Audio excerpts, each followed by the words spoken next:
Gamma. I'm thrilled that you're all here today, and we're really delighted to partner with Gamma. It's such an important partnership for myself and my entire team. We just think partnership's very important, don't you? I mean, when you really think about it, this whole idea of partnership, we've heard it thematically through all the presentations. And when I think about partnership, I'm reminded of this couple coming back from their 25th wedding anniversary, had a fantastic time at the country club, a wonderful lunch, 25 years of partnership. They were so excited. They're driving back to the country club after this great lunch. And she looks over and said, honey, you better put your seatbelt on. This is a seatbelt state. He said, relax, we're 3 blocks from the house. He no sooner said that, on comes a cruiser light pulling over. Cop's walking up the car. He is fighting to snap that belt, and he snaps it in just as the cop gets up to the window.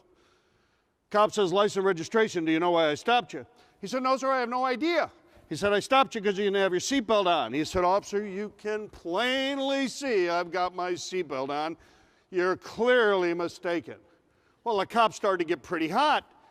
He said, officer, relax. It's my 25th wedding anniversary. We just had a wonderful lunch at the country club. Reason I married this woman, great moral fiber, deep integrity. She would never tell a lie to anybody. You can ask yourself if I had my belt on. Cop said, wow, 25th wedding anniversary. Well, congratulations. I'll give you a pass on it. Ma'am, did he have that seatbelt on? She said, officer, if there's one thing I've learned after 25 years of marriage, it's never to criticize him when he's had way too much to drink. So who you partner with is like a really important idea. And that's how we look at it from our firm. This is the only organization worldwide that we're in full partnership with because we know how important it is.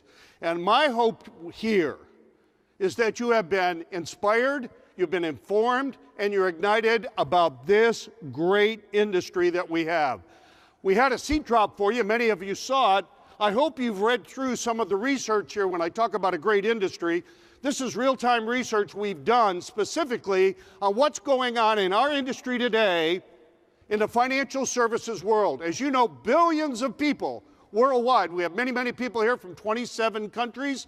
Welcome to each and every one of our international partners.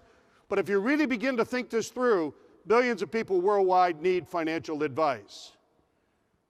Many people worldwide are very concerned about retirement. And in fact, just in the United States alone, 88% of people said they're very concerned about their ability to retire at some point. And then if you think about life insurance, 95 million Americans, adults, have virtually no life insurance whatsoever. Now, I will just tell you candidly, I shared this with an executive the other day. You know what his comment was? Well, Richard, half the people in this country don't do the right thing for their families. All right, so let's cut the number in half. You good? If 40 million responsible adults don't have enough life insurance for their families, I think this beholds a great opportunity for each and every one of us. Is that a yes? It's massive. And I know there's been a big push to assets under management. There's a big push. I mean, I was with a group recently of life insurance agents. Now, one of the senior agents in the entire operation had sold a life insurance policy. Last year, they focused only on gathering assets under management. I think as a life insurance agent, if you're licensed, we have a moral, we have an ethical responsibility to take care of those individuals in the community. And let me tell you, that's just not my opinion. Because I know the consequences of no life insurance. My mother died when I was 5. My dad died when I was 6. My dad was a journalist. He wrote everything down. I can tell you what he had for lunch. Pick a date in 1943, 44, 45, 46, doesn't matter. He wrote it down every day. So what I had for breakfast, here's what I had for lunch. Here's what I did for dinner, this is what I did. He wrote everything down in his journal. I've gone through every single page. There's not one place he ever wrote down. Met with an insurance agent about life insurance for my kids. And so as a result of that, my mother dying at the age of 5, my dad dying a year and 2 weeks later, I came home. I was sitting on the front couch. He came through the front door, grabbed his heart, fell down, died right there, went right through the coffee table. I ran next door and got the nurse who lived next door to us. We ran back to the house, and he was dead when we got back. But my father had no life insurance. So my brother and my sister and I went into foster care. My brother lived in foster homes. My sister lived in foster homes. I lived in 19 foster homes. I went to 11 different schools. I understand what happens when a family doesn't have life insurance. These kids you've all given scholarships to. I was talking to those two young men backstage. Both of them lost parents. We have a moral and ethical obligation to protect the families of this country, and every single individual who doesn't have life insurance deserves an opportunity to talk to someone in this industry, because the truth of the matter is we have more kids in foster care today, more people underinsured per capita than any other time in our history. And I understand it's great to bring assets under management. We have the great privilege as a consulting firm to work in all three sectors. We work in banking, we work in what you would call advisory with the Merrills and the Morgans and the Wires and the RIAs and all that stuff. And we have a wonderful partnership with Gamma working with insurance industry. And everywhere I go, people always talk about financial planning, financial advice, et cetera. And that's really important. But what's really important is we've got to engage people to do business with us. So when you really think about it, and you really begin to ask yourself, where are we going as an industry? Here's what we have to focus our heads around. What are you going to do? You to inform, to inspire, and to engage people to do business with this great industry. That's the issue. And it all starts with this primary question that people have. Their primary question is, why should I do business with you and your firm?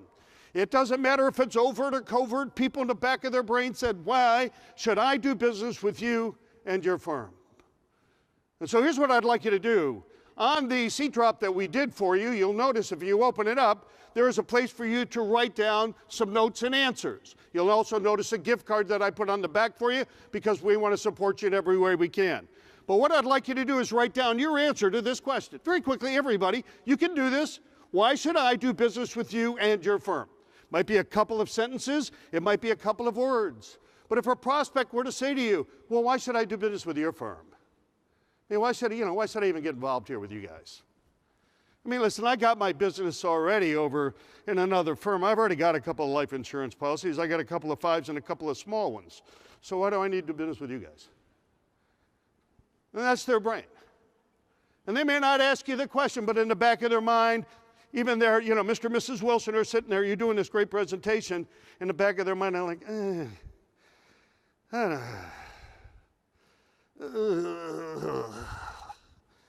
I don't know, honey. Why are we going to mess with this?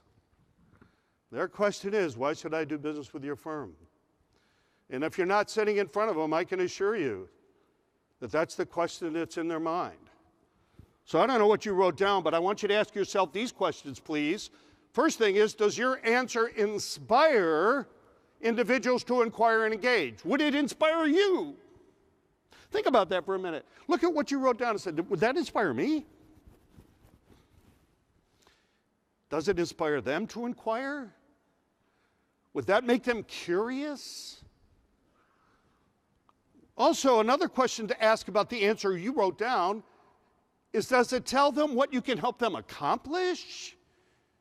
I mean, do they really see that, wow, this individual is going to help me accomplish something? Because you see, that's what's going on worldwide today. People don't want to buy anything. They want to solve something. If we want to buy something, we go online and buy it. We go to the store and buy it. The reason people engage in our industry is because they want to have a good sense that they're going to accomplish something.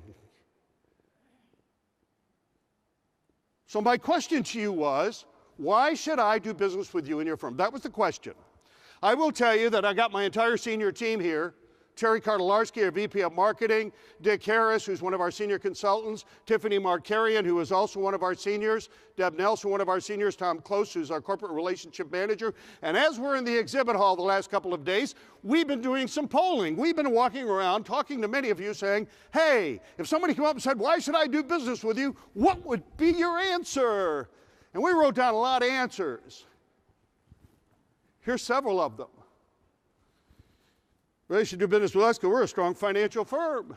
Others of you said, we have a proven track record. Quite a number of you said, we have an excellent team of specialists. Well, this is fantastic. I'm excited for you. And I can't tell you how many years of experience. We were talking last night at dinner. If we added it up, I think we'd go to BC if we added everybody up in this room, how many years we've been in the business.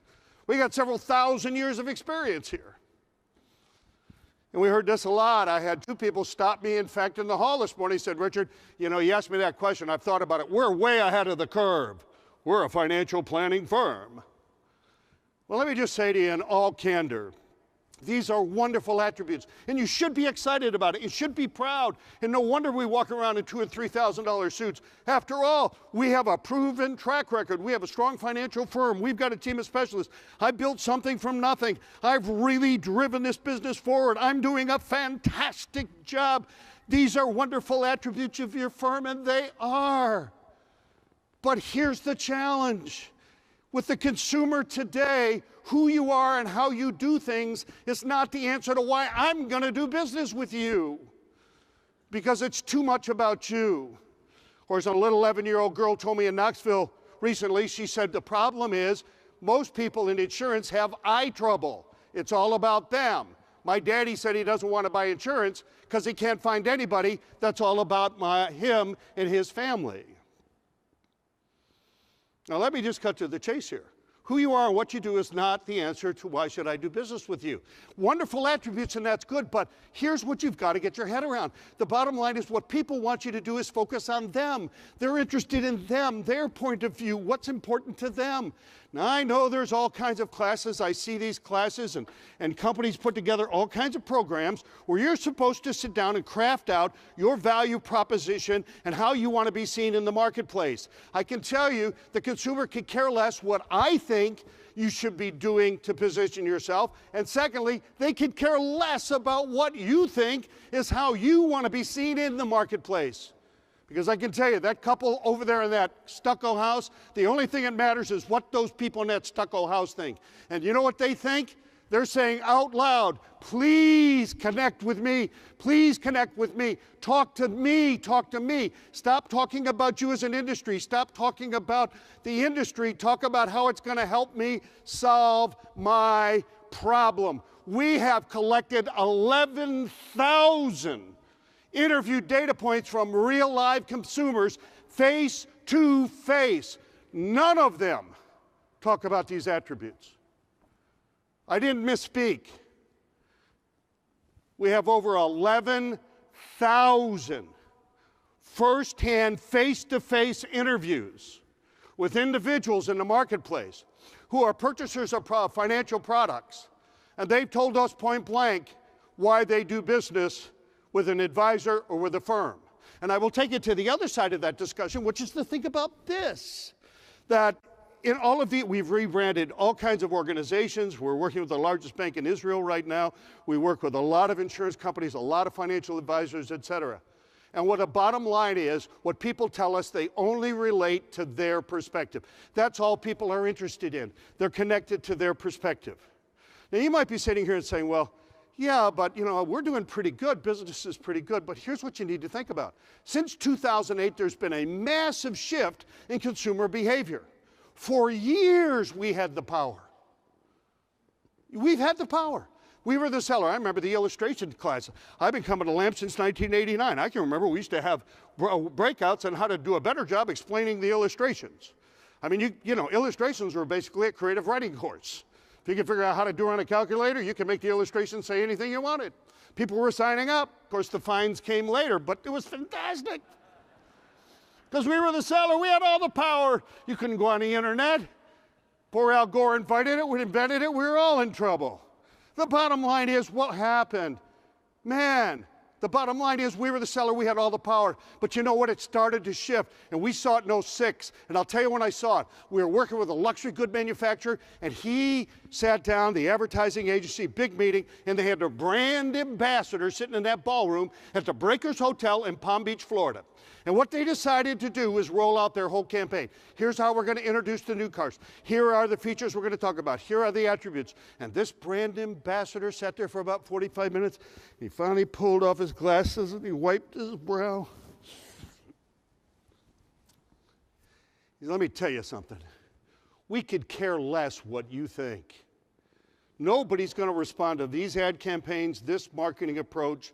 They're not even going to respond to these new vehicles until you start thinking like we, the purchaser, think. Until you start to understand that you have to communicate from our perspective. That was in 06, and I had a sense something was shifting, so we began to focus on this. And what happened by 2008? All the power's gone to the buyer. They've got all the power. All of it. And this constant focus on our attributes is what turns clients and prospects, they feel very, very disconnected. They feel like, how come when I ask an advisor, why should I do business with you? All they want to talk about is themselves. When I look at marketing and ad campaigns and product collateral and all the things that they present to me, it's all about the firm or the advisor or their years of experience, etc. Why can't they tell me what it's going to do for me? And this isn't just whiff 'em. You know, people say, oh, that's just what's in it for me. It's far bigger than that. I told you we have interviewed and collected over 11,000 firsthand kneecap to kneecap interview points from clients that we have rebranded, both in advisory, insurance companies, agents, et cetera, to reposition them in the marketplace. Let me show you why people are saying they do business with an advisor or an agency just like yours. Now, I'm not going to give you 11,000 data points. I stand between you and a cold sandwich.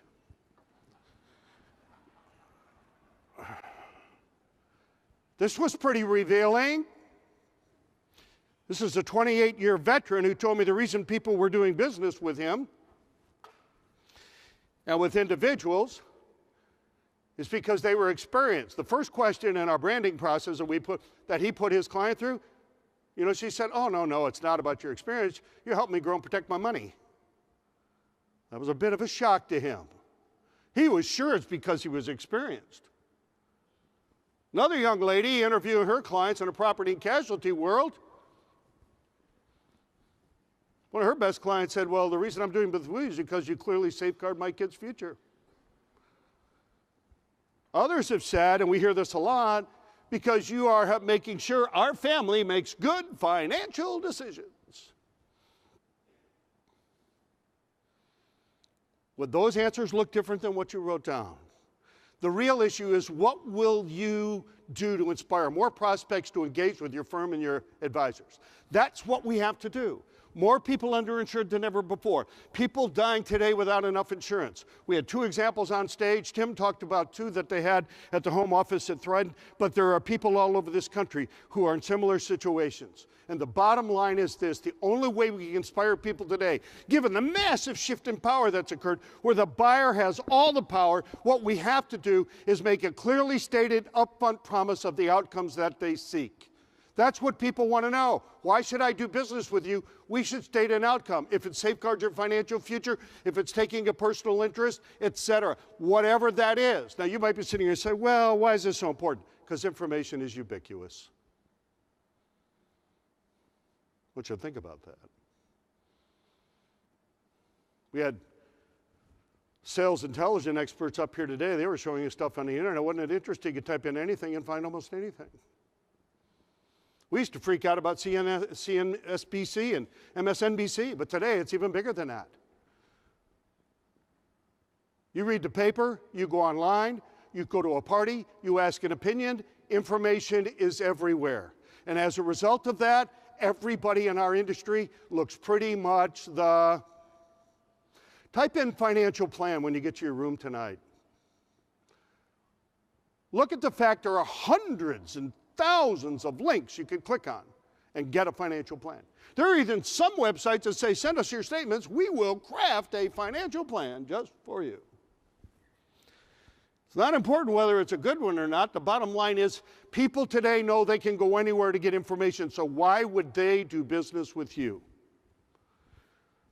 So when I was writing my last book, I decided to really pursue this and see if I was just thinking about this, if we had some antidote, or if it was the truth. So here is a whole series of firms, some we worked with, some we didn't, that have broken out since 2008 and have changed their industry, their breakout, their bottom line in many cases. Here's the first one. We all see that, FedEx, when you absolutely positively need it there overnight. That's pretty straightforward. Who uses FedEx? Everybody that wants to get it there overnight.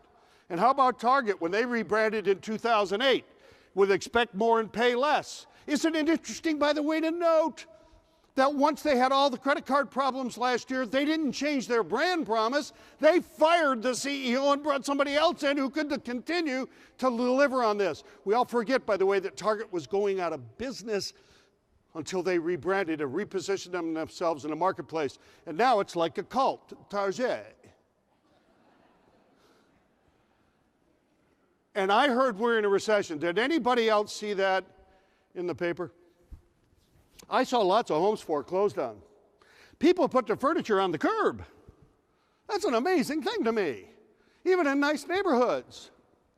Which is why referrals have flatlined. I'm on the U.S. Luxury Board. I can tell you, Gucci, Pucci, Fendi, we're all concerned about what we call friend shopping. Why? Because people don't bring their girlfriends anymore because they're not sure of their financial status. Another topic for another time.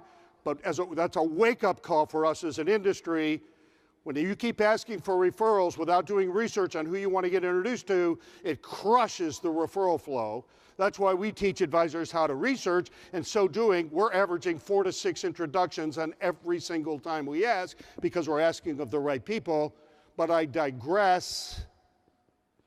You look at Lazy Boy Furniture, it's amazing what they've done. Their brand promises live life comfortably. When I talked to the CEO, I said, how did you come up with this? He said, oh, Richard, gosh, I talked to my senior staff. I gathered them in the boardroom. We're in a recession. Why do you think people buy our Lazy Boy? Oh, they got great recliners, lifetime guarantee, wonderful fabrics, dual coil springs.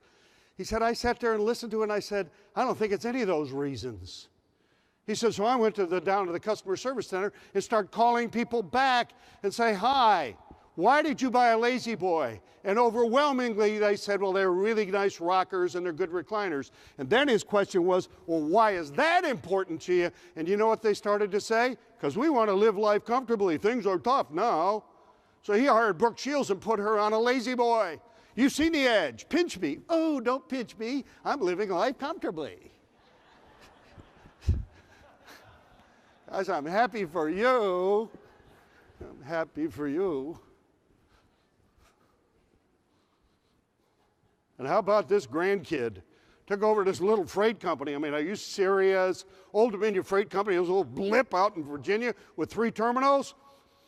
And he went out and started talking to his clients. Why do you use us? Well, you got good trucks, you track our deliveries, et cetera. He said, well, that sounds fantastic. Well, why is that so important to you? They said, because we've got promises we've made to people that we're going to have the deliveries there on time, and you're helping us keep our promises. Now they got 31 terminals, and I heard we were in a recession. It was interesting to me this morning, first thing when I turned on the news, which I do every morning about 4:30 when I get up, the first ad was Old Dominion Freight Line. So I thought maybe I'd insert them in this presentation, seeing how they're spending millions to let us know they help manufacturers keep their promises. The 2 IGA executives I asked down in the hallway, I asked them about that. How important is Old Dominion? They said, it's very important. We use them throughout the entire central United States. Why? Because they always get the deliveries there on time. And how about our industry? American National Property and Casualty, a tri-line company.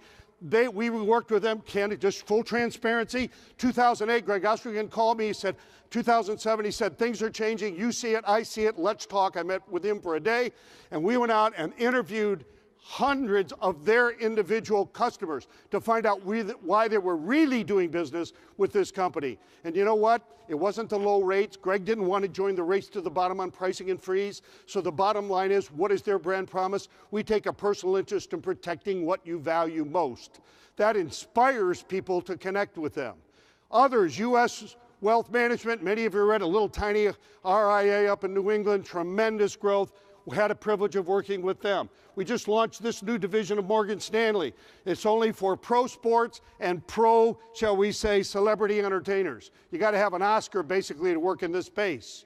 They're up over $4 billion. Why? Because what do pro athletes, what do celebrities want to do that have a lot of money? They want to do more for their families. They want to be more in their, shall we say, circle of influence. And here's another one, Bank Leumi, largest bank in Israel. They told me for sure it's because they loan money at competitive rates. Of all those interviews, first-hand interviews, kneecap to kneecap, 18 questions we asked clients, none of them said anything about the loan values or returns on investment. What they talked about is shared values. So the point is, where do you go from here? Let me just encourage you on this point. Please, I even put it in the seat drop. I know some of you are like, that's bro, throw it on the floor. Pick it up and look at the inside. I took you step by step through it. I even gave you the questions. Our senior team has worked with hundreds of firms to help them get it right. We just want to plant this in your life, in your business, so you know where to go. Interview a true sample of your best clients so you can discover why they truly do business with you. Why? Now, I don't know why they are. But you know the truth? You don't know either.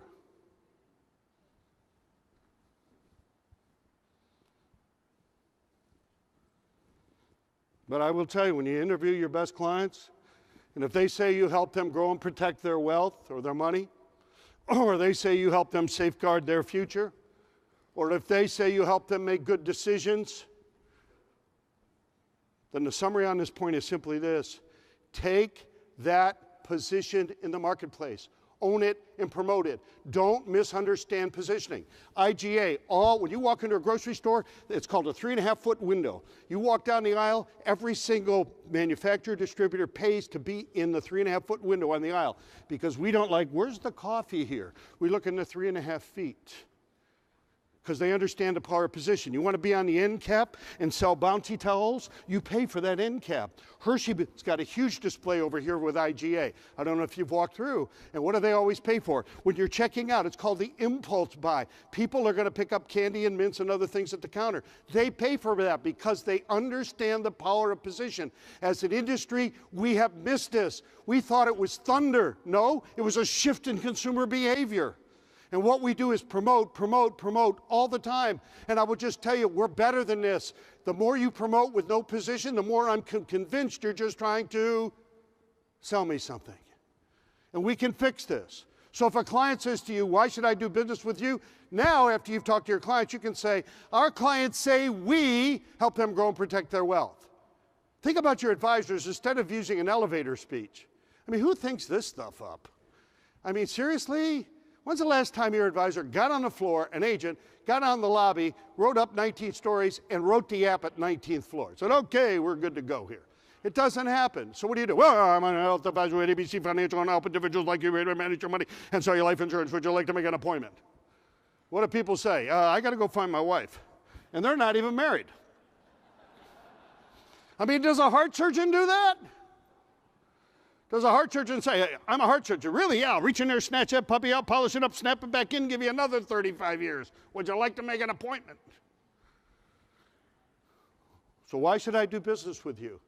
Because my clients say we help them grow and protect their wealth. My clients say I help them navigate complex financial decisions.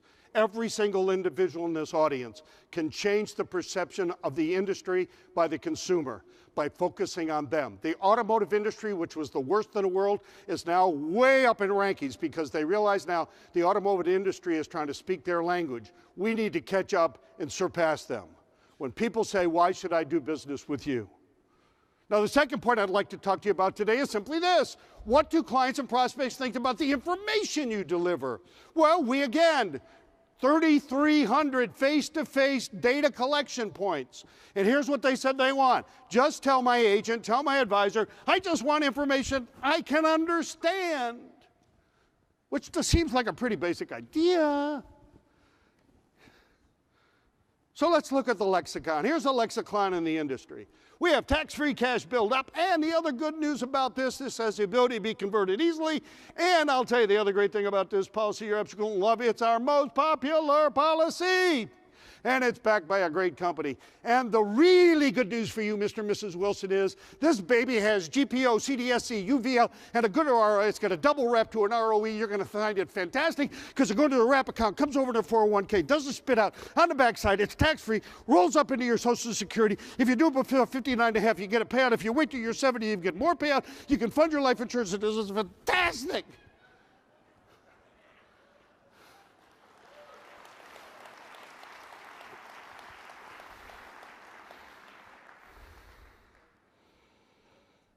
$3,300 people said we're confused.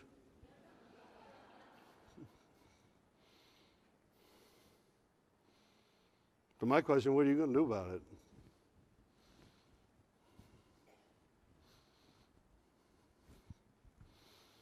To tell the truth, there's a massive, massive understanding gap out there.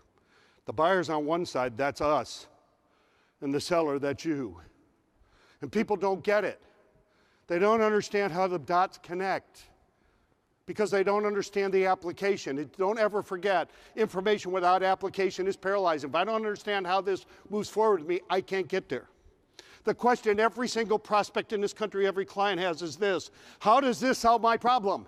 You may have GPS on the CO 401k, and that's kind of a wonderful policy. It's backed by, and you're getting great returns. You can put me in tax-free. You're going to put me in munis, et cetera. But the question is, are you going to solve my problem? So we ask people in the marketplace, consumers, how can we, as an industry, as a consulting firm that supports this industry, how can we help you, as a consumer, understand what we sell, what we do, what we market, what we do for you? You know what they said?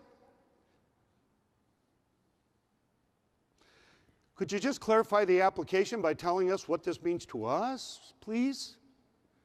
Could you just sort of like get there with that idea? And I said, okay, great, so what do you tell me? He said, we don't care about features and benefits. We want to know about application. And after you've got the application clear, could you just follow that with the benefits so we really understand how it applies? So in our interviews, we decided to do that. Here's what we did. We gave them a whole series of different attributes, and we asked them to complete the sentences for us. You might find these interesting. We said, if we create a financial plan for you, what would you say that means to you? And they said, well, what an advisor should say is, Mr. and Mrs. Wilson, we create a financial plan for you. That's great. But let me tell you what this means to you, is we're able to organize all of your financial life. Because we don't care about a financial plan. What we want to know is, can you organize my financial life for me, please? And the other thing they want to know is, then make the benefit clear. Don't leave it up to us. Because don't forget, we're confused. So instead of saying we create a financial plan, they're saying to us, and what this means to you, is we're able to organize all of your, shall we say, financial life. And the benefit to you is you're able to be free to pursue your life passions. So I want you to ask yourself this question. How many have ever said, Mr. and Mrs. Wilson, we have years of experience? How do you answer this question?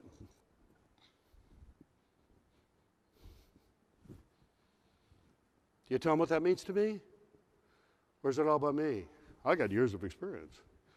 We did a focus group for a firm, and the first advisor said, I've got years of experience. So he left. I said, what does that mean to you? Well, he's probably been ripping people off for years. This is fantastic. This is fantastic. Let's go ahead and sign up for some of that.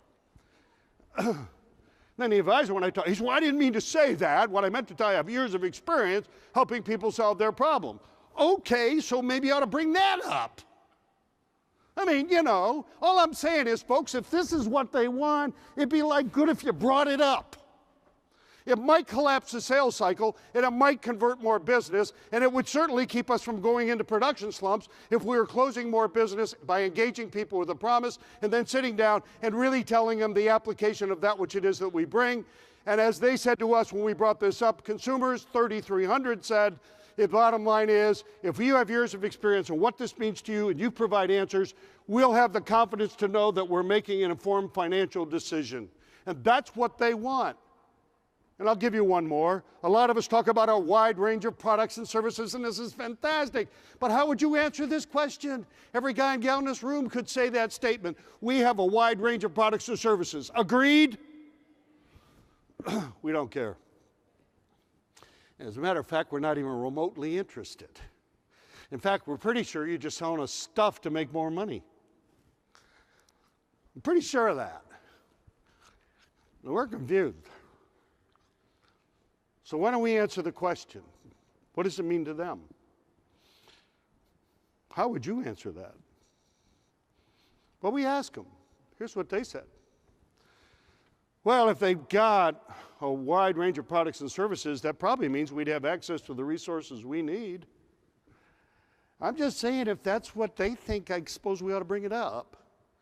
And I said, well, what does that really mean? Well, the bottom line is our life's going to change. I'm inheriting money, and they can meet my needs even as they change.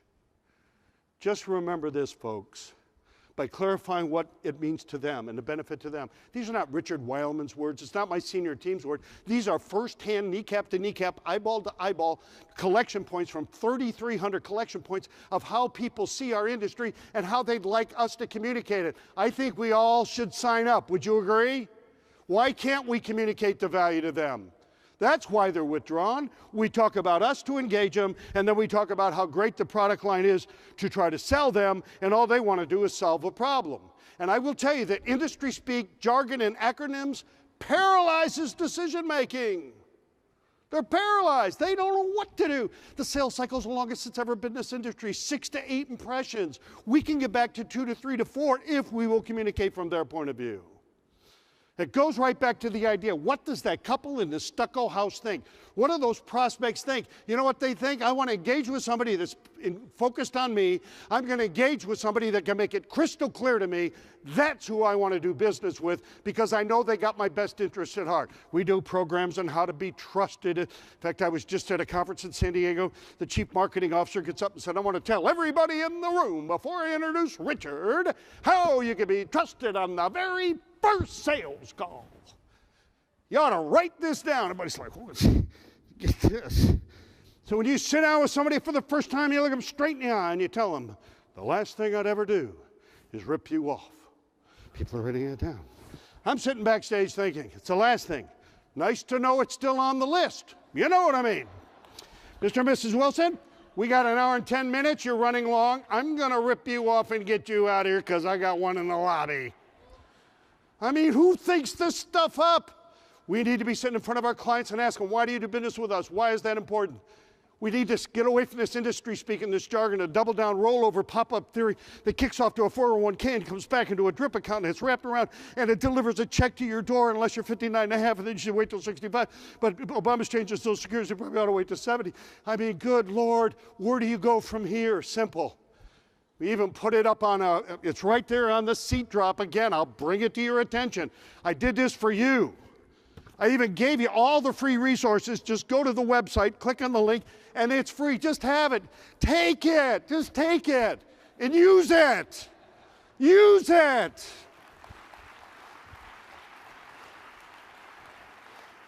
We're dying out here. We're dying. And we're desperate. And we need you. And you're making it too hard for us. You all sound the same, look the same, act the same, and think that somehow sets you apart. The client's doing business with your firm. You are to own a distinct position. You need to calculate and connect to it. We have got to leave this conference working on purpose and not pressure. Bottom line is your next step when you leave this place is ignition. Yeah, how do you inspire the consumer?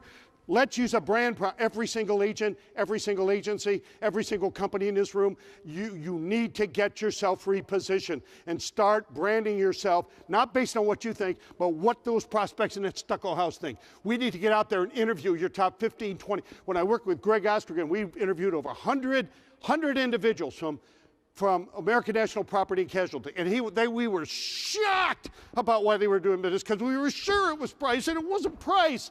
It was they took a personal interest in protecting what we value most. How great is that as an agent when somebody asks you, so what do you do? Well, I work for American National Property and Casualty, and what our clients say we do is take a personal interest in protecting what they value most. What do you think people say? Really, how do you do that? Which is the same as, how soon can you back your truck up and unload everything you got in my house? And there are people saying, oh, well, it's all good, but I don't need to worry about it. Look, forget about me. This train left the station. This shift happened in 8. That's why I wrote the book I wrote on the power of why, breaking out in a competitive marketplace. The reason it's been on the CEO bestsellers list, you know why? Because people that are thinking strategically realize, guess what? Something's going on here. I'm losing my bearings. So your next step is ignition. But I'll tell you the truth, it takes courage to make change. You know this, I know this, we know this. And what is courage? I was invited to a secret SAC base in northern Japan. They had a big banner just like this that said, "Courage is seeing the goal of victory in the presence of defeat." Gosh, it hung right there. I pulled out my camera, and the lieutenant said, "Whoa, whoa, whoa, whoa, whoa, whoa, whoa, whoa, whoa. Won't be taking any pictures. Remember, this took a top secret clearance. That means you don't take pictures." I said, "Could I write it down?" The bottom line is, courage is seeing the goal of victory in the presence of defeat hung across that hangar in this wonderful base in northern Japan. What a privilege it was to be there.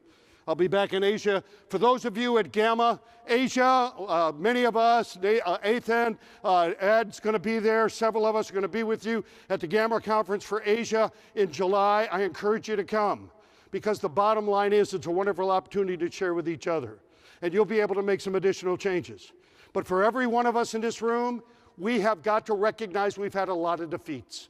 We've had tax changes. We have regulation changes. We got the regulators all over us. I got a firm right now. They got 5 regulators been in the office for 2 years trying to find out what's wrong with this company. They haven't found anything wrong, but I can assure you they're going to find something wrong to get paid for their time. And we know that retention has been terrible in this industry and continues to be. You've had a lot of defeats. Let's just tell the truth. We talk to people in the exhibit, "How's it going?" "Great." "Really? Life insurance sales are down, income is down, people are, marketing numbers are down, people are pushing people, retention is about the lowest level it's ever been." Sounds fantastic. I'm happy for you. I'm really happy for you. Let me tell you, because of all these defeats, you end up with 2 sets of goals. I see these all the time. So does my team. A lot of us in this room have goals that we're aiming for. We talk about it ad nauseum. "Oh yeah, what's your goal?" "Oh, I'm going to be up 20% this year. We're going to be 18%. Oh, we're going to recruit a bunch of people." Yeah, but then we have another set of goals, and that's a set that we're going to settle for. And I hear this all the time. "You know, we got a big goal this year, Richard, but if we don't quite make it, I'll be happy if we get." I just had this conversation with an individual on the West Coast. Had the privilege of, we were out there speaking, I was launching our online university, and we talked about this very topic, and he said, "Yeah, we're really looking for 20% growth, but I'll be happy if we get 14. Well, let me tell you something. What becomes pregnant in your imagination almost always becomes reality. And then what happens is advisors adopt that exact same thinking. And most advisors hold their businesses too small. They don't see the opportunity. They're making a great living. They're making a great life. They really feel like they're moving along. Things are fantastic. But the truth is they miss the moral and ethical obligation we have to really help people buy life insurance and get their financial house in order. It's not how much money you make. It's how much difference we make. The legendary leaders that have been in the head of Gamma all these years, every single one of them, when they've stood on a stage, have never talked about how much money they make. Always talk about the difference they make. I talk to these lot managers we're having the privilege of working with, these new leaders coming along. Every one of us talks about the guy or gal that was in leadership that made an impact in their life. They didn't do it so they could make more money. They did it so they can make a difference. We need to instill that into our advisors and our agents as well. It's not how much money you make, it's how much difference you make. This industry pays a tremendous amount of money for an advisor to bring in assets and not sell that client life insurance, as far as I'm concerned, is immoral. That individual's going to die and the money's going away. That individual's going to die and the money's going away. But the reason they don't is because it's changed so much, they don't even know how to communicate the value of it.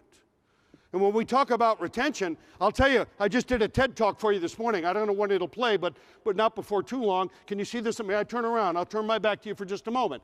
The bottom line is, here's the industry. We bring in a new person, we focus on what? Sales skills. Then we walk on product knowledge. Then we get in practice management. We start them here. Let me tell you, these millennials you're bringing in, they're not starting here. They don't care about the fact you work 17 hours a day. They're not interested in the fact you made a good living. They're not interested in they're going to make a good life. That is not how they're wired. We've studied millennials, Ys, Xers. We did a whole report on it. The bottom line is you've got to uncover their life and professional goals. They have lifestyle goals. You get people to understand these goals, it changes the game. Why? Because they're working on purpose, not pressure. I'll just tell you now, I won't mention a firm, but we're working with a firm that's represented very highly here. Tiffany McCarran and myself, we're there speaking on Friday. We worked with them last year on this very topic, helping everybody they recruited identify the life goals and make sure they had a marketing focus, recruited from a market. I'm talking about not people coming out of other firms, brand new people to this industry, the classic way of recruiting. Their best recruiting year from their top people was 1 out of 4 made it in the industry prior to last year. Now their top guys, their top gals that are recruiting, 3 out of 4 hit their milestones last year they recruited. Why?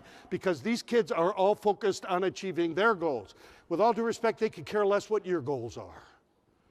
And even the guys and gals that are not good recruiters, and some of us aren't, let's tell the truth. Corporate leaders, get that straight.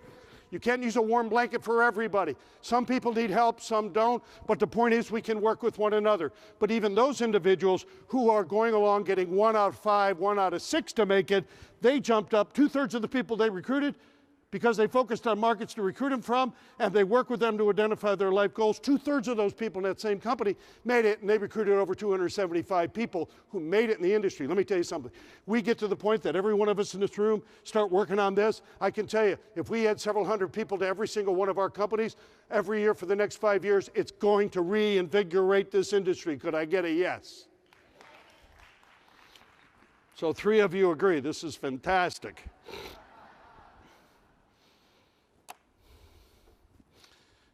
I'll just close with this thought. If you're going to lead people forward, you need to be focused on their future. You know, I was living in foster homes. One of my jobs was taking the trash out.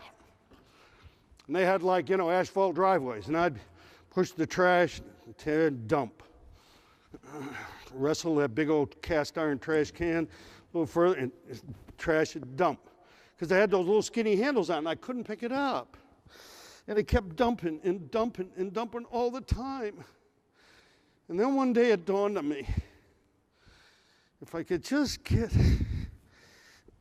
in front of it, this sucker wouldn't dig in the driveway and it would follow me all the way to the curb. And it's the same way with your people. You keep pushing them for production, they're going to dump on you repeatedly. And they're going to fire you and go somewhere else. You want to lead people forward, focus on their future. I got a young man in Honolulu, Hawaii, where I have a home. Nashabatic. We started a little scratch agency. He said, Richard, what do we need to do? Get them focused on their life skills. He has condo day. In other words, the new people come in, they want to buy a condo someday. Well, once a month he goes condo shopping with them. It's all the realtors get together and they go visit new condos. And people go, oh my God, this is fantastic. I mean, how hard do I have to work, Nash, to have one of these? And someone want to buy a new car, so he goes to new car day, J&R Automotive. That new car smell, that's invigorating for some people. He takes the ladies in his agency to Neiman Marcus fashion show twice a year. Oh, how do I look? How much have I got to sell to get this, honey? When I was in the Rolls-Royce business, I built the 3rd largest Rolls-Royce dealership network in the world. Do you know how I did it? I mirrored our showroom. Oh my God, the division manager came in and said, what do you want, your mind? We don't mirror, people want privacy. I said, no, they don't. We sold over 10% of the allocation for the whole country in that one showroom. You know why? Because people come in and sit down in the car and go, oh gosh, this is really pretty. What do you think, hon? I think it's pretty too. How do I look? They didn't care about the grill. They didn't care about the service. All I wanted to know was, how do I look? Does it look good on me? Did I get this one? Listen, motivation is from within. Connect with these kids. Help them have a future. These millennials want to know you're on their side. They ain't going to work your hours. They're not going to do hunt and peck like we all did and spend most of our day trying to compute. They're just going to go on the app. Ding, ding, ding, done. So here's the question in summary. Because again, I don't want to keep you from that cold sandwich. But I guess in summary, would you answer this question differently now? Could I have a yes or a no? Listen, folks, you get on our side of the table, the buyer side of the table, people are going to beat a door path to your door. And if you really believe this, we come to these meetings, oh, I'm good to go. Then we go back and we get caught up in the frantic because we do the duck and dodge, creative avoidance. Well, I'll get on this, but we're going out Saturday night. This is Tuesday. I need to get the car washed. And we take a break. Hey, Martha, did you get the mail? I'll get the mail. Don't worry, I'm going out for lunch. Anybody need? Because we practice creative avoidance. So the bottom line is, what's your plan for the next 90 days? That's all that matters. And at a minimum, your plan should include this: crafting a value promise that inspires prospects and clients to engage. You say, where am I going to get a 90-day plan? Go to the seat brochure and download it. It's there free. Communicate the information so the prospects clearly understand what you can do for them and its application to them. And ignite your team by focusing on what they want. Because with all due respect, those people in the stucco house, they could care less what you want. All they want to know is, can you solve my problem? Can you figure all this stuff out and make it clear to me? And if you do that, it makes all the difference in the world. So the reality is, on our business, we're making the resources available to you. There's it is right on your screen. But let me just close with this thought. Think about what you're doing to retain these clients and these advisors. I'll give you a 30-second point. I'm invited to speak by Merrill Lynch in Charleston, South Carolina. Stay at the Charleston Place Hotel, next door to which is the Charleston Place Grill. This is the only 4-star restaurant in the great state of South Carolina. My wife is French-Canadian. She loves to cook. I have to go on the road to lose weight. It's fantastic. The bottom line is, she sees it on my schedule. Oh, my God, honey, the Charleston Place. Oh, my God, honey. I said, okay, go with me. So we go. We make the reservation, 4, 5, 6 weeks ahead of time. We go into the restaurant. It was fantastic. We go in a little 32 tables. We sit down. My wife's like, well, we're going to have these 4 appetizers, and I want these 6 entrees, and I want to get the chef. And I said, honey, it's just the 2 of us. She said, but I want to sample this. I mean, this guy's got an amazing reputation. And she tells the waiter, he said, oh, yes, he got your email. He's dying to meet you. I'm thinking, I've been set up. Anyhow, so the chef comes out, and they're sitting. And he said, Mrs. Weylman, you have to try this. And bring. Well, it was amazing. We had food everywhere. I mean, it was like Thanksgiving. It was fantastic. They talked and I ate. I mean, she's French-Canadian, he's French. I don't know what they were talking about, but the food was fabulous. So anyway, we get to the end of dinner, and now we get the check. This too was fabulous. I took one look at that, and I was like, seriously, honey? I'd call this a once-in-a-lifetime event. She said, okay, but it was really wonderful. And Marco, it was so great. Oh, my hands. I said, okay, relax. We're good here. We're good. We're here for 4 days, but this is a one-timer. We're going out the door. Young lady standing at the head stand there, the maitre d' she steps. Oh, not so fast, you two. Mr. and Mrs. Weylman, did you have a wonderful dinner? Oh, my God, it was amazing. I'm like Thanksgiving. Yeah, it's good. I'm trying to make it back to the room. So she said, not so fast, you two. She said, we have a little gift for you like we have for all of our guests. Not customers. She said, here you go. She hands it to she said, here are 2 loaves of fresh breakfast bread just to make it easy for you in the morning. At this point, these became the Hope Diamond.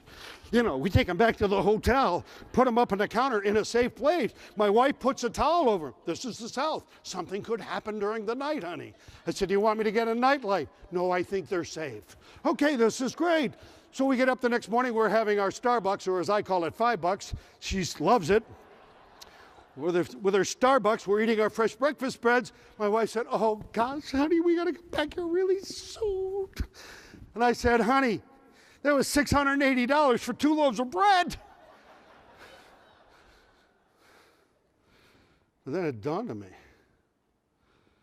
This guy wanted to make sure the last taste in my mouth wasn't a check that I wrote. It was those fresh breakfast breads. We've been back 3 times. So what taste are you leaving in my mouth when I buy that life insurance policy? When I buy that annuity, when I make that retirement contribution? Last thing, I never hear from you again? Are you sending special notes on special days? Are you calling your widows on the day that their husbands died? Are you sending Valentine's Day cards on Valentine's Day? Are you sending a dozen red roses to them? What are you doing to elevate the client experience? Because a satisfied client is loyalty neutral. Another topic for another time. But what you want to do is take every one of our best clients and turn them into delighted advocates. And get our promise right, communicate from their perspective, and they'll spread the word. And we're going to shrink the number of people that are uninsured in this country. And the bottom line is, it's not that we're going to make more money. It's we're going to give a lot of kids and a lot of families and a lot of advisors a better life. God bless you, each and every one. Thank you. Thank you, thank you, thank you.